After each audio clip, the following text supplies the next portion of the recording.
করার চেষ্টা করবে তাদের বিরুদ্ধে আমরা আন্দোলন করে তুলব। আমরা স্পষ্ট বলতে চাই, আপনারা যেভাবে একটা রাষ্ট্র চালাচ্ছেন সেভাবে একটা রাষ্ট্র চলতে পারে না।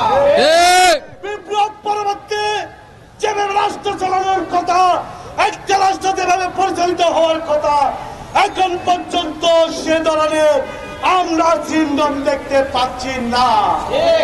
বরং ধীরে ধীরে আওয়ামী লীগকে পুনর্বাসন করার চেষ্টা চালাচ্ছেন। গত 3 মাসে আওয়ামী লীগের বিরুদ্ধে স্পষ্ট এবং লোক দেখানো ছাড়া কোন সিদ্ধান্ত নেওয়া হয়নি।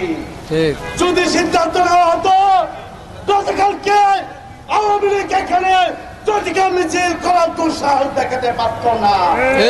গতকালকে জটিকা মিছিল করার দুঃসাহস দেখিয়েছে। আগামীতে যদি আওয়ামী লীগ সুসংগঠিত হয় তাহলে এই সকলকে তার দায়ভার নিতে হবে। অতএব আমরা বলতে চাই, সুসংগঠিত হয় কর্তৃত্ববাদী আওয়ামী লীগের রাজনীতি বন্ধের জন্য কঠোর ব্যবস্থা নিতে হবে। আইন করে বিচারের আগে আওয়ামী লীগকে নিষিদ্ধ করতে হবে।